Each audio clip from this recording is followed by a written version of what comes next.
Hello friends, welcome to यूवेन classes. आप सभी का यूवेन क्लासेस में हार्दिक स्वागत है। एज़ यू नो कि हम हिंदी की सीरीज़ चला रहे थे, हिंदी के टॉपिक्स लेकर आए थे। उसमें हमने ग्रामर के बहुत सारे टॉपिक्स हैं जो हमने कंप्लीट कर लिए थे।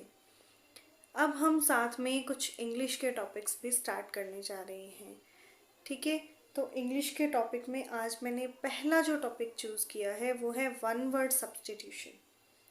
वन वर्ड सब्सटीट्यूशन जिसे हिंदी में हम कहते हैं वाक्यांश के लिए एक शब्द। मतलब एक जो वाक्य है उसको एक्सप्लेन करने के लिए सिर्फ एक शब्द का यूज़ करना।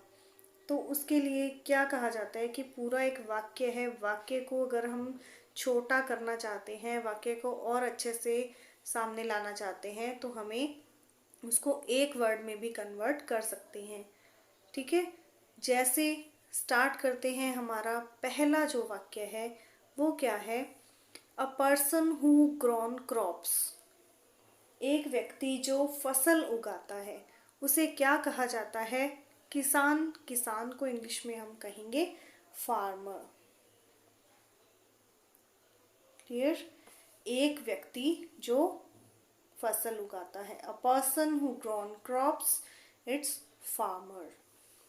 Our next sentence is a person who is fond of fighting. एक व्यक्ति जिसे फाइटिंग ही फाइटिंग पसंद हो, बहुत पसंद हो फाइटिंग, उसे क्या कहेंगे? Bellicose. It's called bellicose. Clear? Bellicose, BELLICOSE, bellicose.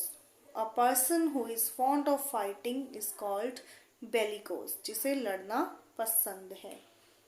Next है हमारा a person who believes in the existence of God. जो इसमें विश्वास करता है कि ईश्वर है, उस व्यक्ति को क्या कहा जाता है? Theist. THEIST, theist. A person who believes in the existence of God is called theist. Okay? theist कहा जाता है किसे? जो बिलीव करता है ईश्वर में। Next is consent of all. Consent of all, सबके लिए जो अनुमति हो, वो क्या कहलाएगा? अनैनिमस। अनैनिमस, UNANIMOUS, अनैनिमस, कंसेंट ऑफ ऑल, सभी के लिए जो सहमति है। Clear? Next is one who doesn't know reading and writing. एक व्यक्ति जिसे पढ़ना और लिखना नहीं आता। जो व्यक्ति पढ़ना और लिखना नहीं जानता, ऐसे व्यक्ति को हम क्या कहेंगे? One who doesn't know reading and writing, it is called illiterate. ILLITERATE,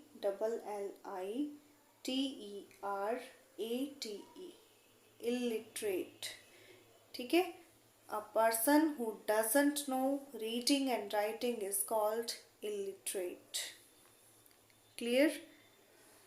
Next, one who entirely depends on another. One who entirely depends on another. जो व्यक्ति पूरी तरह से दूसरों पर निर्भर है, उसे क्या कहेंगे? One who entirely depends on another is called parasite. It is called parasite. ठीक है? पैरासाइट। पैरासाइट कौन है? One who entirely depends on another, it's called parasite. Clear? Next, goods sent from one country to another for trade. goods मतलब सामान एक country से दूसरी country में भेजना। किसके लिए? व्यापार के लिए। तो इसे हम क्या कहेंगे? एक्सपोर्ट करना। Clear? Export, EXPORT, export. goods sent from, एक कंट्री से दूसरी कंट्री में भेजना, क्या कहलाता है? Export. And goods received by one country from another for trade, एक कंट्री से दूसरी कंट्री में हम रिसीव कर रहे हैं जब कोई सामान ट्रेड के लिए, तो वो क्या कहलाएगा? इम्पोर्ट। क्लियर? इम्पोर्ट। अगर हम मंगवा रहे हैं तो इम्पोर्ट, अगर हम सेंड कर रहे हैं तो वो एक्सपोर्ट हो जाएगा। Next is murder of one's own self. Murder of one's own self मतलब खुद की हत्या कर लेना, क्या कहलाता है? Suicide. Suicide. Clear? Murder of one's own self is called suicide. Next, a disease which spreads through air and water। एक ऐसी बीमारी जो किससे फैलती है? हवा और पानी से जो फैलती है, उसे क्या कहा जाता है? इन्फेक्टियस। ठीक है, infectious. A disease which spreads through air and water, it's called infectious। Next is items of business for consideration at a meeting। एक मीटिंग के लिए, बिजनेस मीटिंग के लिए जो आपका आइटम्स जो आपने बनाया है, अपना जो आइटम्स आपको चाहिए उस मीटिंग के लिए, ठीक है, उसकी कंसीडरेशन क्या कहलाती है? It's called agenda. ठीक है, agenda, AGENDA, it's agenda. Next is a remedy for all kinds of disease और ट्रबल्स। सभी तरह की डिसीजेस और ट्रबल्स, बीमारियों और परेशानियों के लिए इलाज, रामबाण जिसे कहते हैं, रेमेडी इज कॉल्ड रामबाण। रामबाण इलाज सभी प्रकार की डिसीजेस के लिए और परेशानियों के लिए, तो उसे क्या कहा जाएगा? पेनेशिया। क्लियर? पेनेशिया। ठीक है, पेनेशिया क्या होता है? ये a remedy for all kinds of diseases or troubles। okay, next, one who knows many languages। एक व्यक्ति जो बहुत सारी लैंग्वेजेस जानता है, उसे क्या कहा जाता है? लिंग्विस्ट। लिंग्विस्ट। ठीक है, one who knows many languages is called linguist। Next, a government by one person. ठीक है, a government by one person, एक व्यक्ति के द्वारा जो सरकार बनती है उसे कहते हैं ऑटोक्रेसी। ठीक है, autocracy. A government by the nobles. ठीक है, शिष्ट जनों के द्वारा जो गवर्नमेंट है, रईस लोगों के द्वारा जो गवर्नमेंट है, उसे कहेंगे अरिस्टोक्रेसी। अरिस्टोक्रेसी। ठीक है, a government by the officials. Officials के द्वारा अगर गवर्नमेंट बनाई गई है तो उसे क्या कहा जाएगा? Bureaucracy. BUREAUCRACY,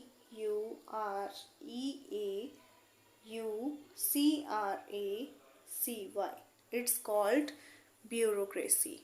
Let's see again, one who grown crops, it's called farmer। A person who is fond of fighting is called bellicose। A person who believes in the existence of God is called theist। Consent of all, unanimous। One who doesn't know reading and writing is called illiterate। One who entirely depends on another is called parasite। Goods sent from one country to another for trade is called export। Goods received by one country from another is called import। Murder of one's own self is called suicide। A disease which spreads through air and water is called infectious। Items of business for consideration at a meeting is called agenda। A remedy for all kinds of diseases or troubles is called panacea। One who knows many languages is called linguist। A government by one person is called autocracy। A government by the nobles is called aristocracy। and a government by the officials is called bureaucracy. Next is a lover of womankind. womankind का जो lover है उसे क्या कहा जाता है? philogynist. ठीक है, उसे कहेंगे हम philo, philogynist,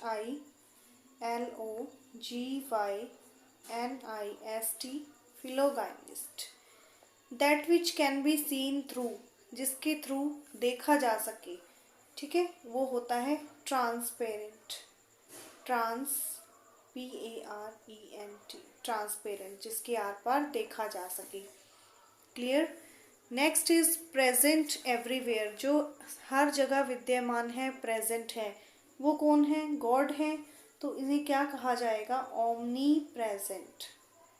ओमनी प्रेजेंट, जो हर जगह पे प्रेजेंट है. Next is that which happens once in a year, जो वर्ष में एक बार ही होता है. That which happens once in a year, ठीक है, जो साल में एक बार होता है उसे कहा जाता है annual.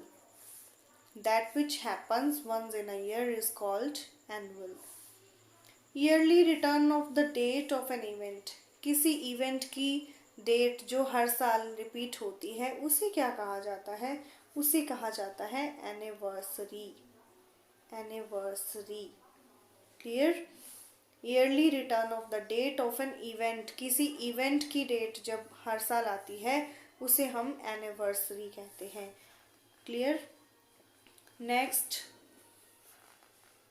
A man whose wife is dead, एक व्यक्ति जिसकी पत्नी मर चुकी है उसे कहेंगे widower. Widower. Clear. A woman whose husband is death, एक वुमेन जिसका पति मर चुका है, it's called a widow. Clear. A man whose wife is dead is widower. A woman whose husband is dead is called widow. The custom of more than 2 wives at the same time, ठीक है, ऐसा custom जिसमें 2 से ज़्यादा पत्नियां हो, एक समय में 2 से ज़्यादा पत्नियां हो जिसकी, उसे कहा जाता है polygamy. It's called polygamy. Clear. It's called polygamy. And the custom of having 2 wives और 2 हस्बैंड्स एट अ टाइम, इसमें था 2 से ज़्यादा, तो इसमें एक साथ 2 हो तो उसे क्या कहा जाता है? Bigamy. Bigamy. Clear.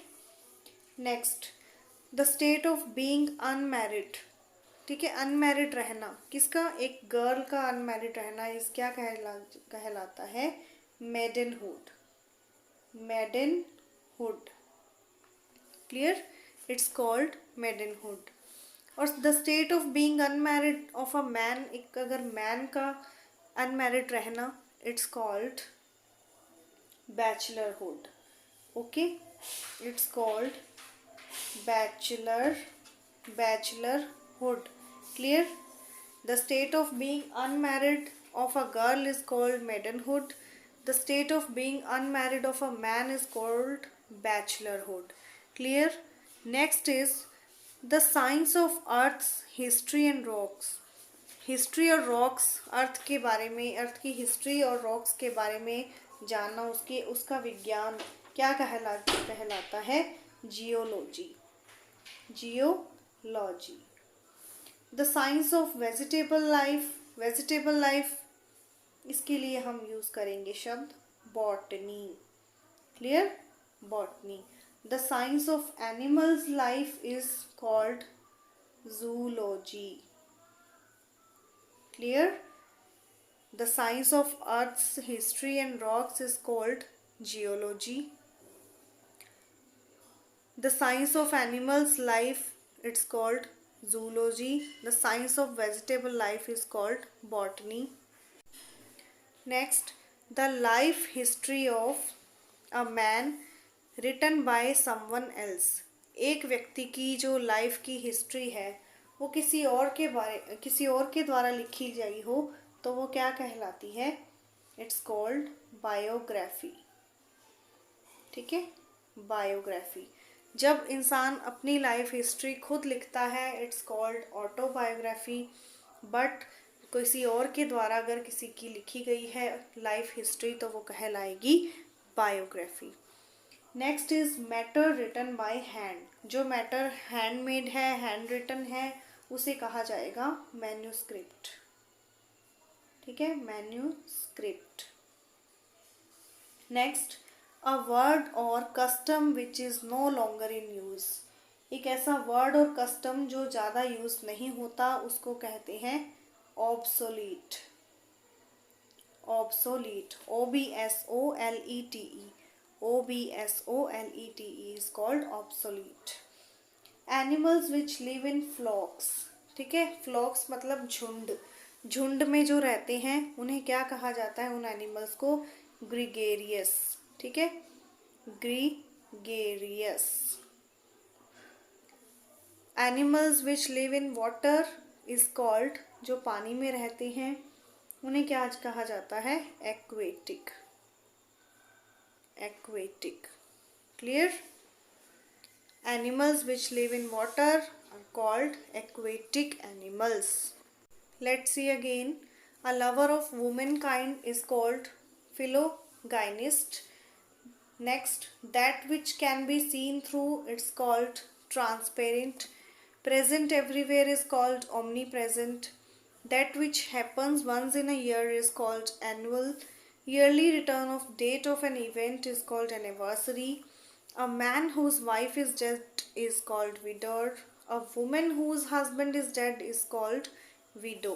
The custom of more than two wives at the same time, it's called polygamy. The custom of having two wives or two husbands at a time is called biogamy. The state of being unmarried of a girl is called maidenhood. Clear? The state of being unmarried of a man is called bachelorhood. The science of Earth's history and rocks is called geology. The science of vegetable life is called botany. The science of animals' life is called zoology. The life history of a man written by someone else is called a biography. Matter written by hand is called manuscript. A word or custom which is no longer in use is called obsolete. Animals which live in flocks is gregarious. Animals which live in water is called aquatic animals. Clear? So these are some one word substitutions, and in our next video we will do the next other part of this topic. So please, if you like this video then please like it, share it, comment it and subscribe the channel. And you can suggest me about the videos, about the topics and which topic you want to see on my YouTube channel. So आज के लिए इतना ही. Thanks for watching. Goodbye. Take care.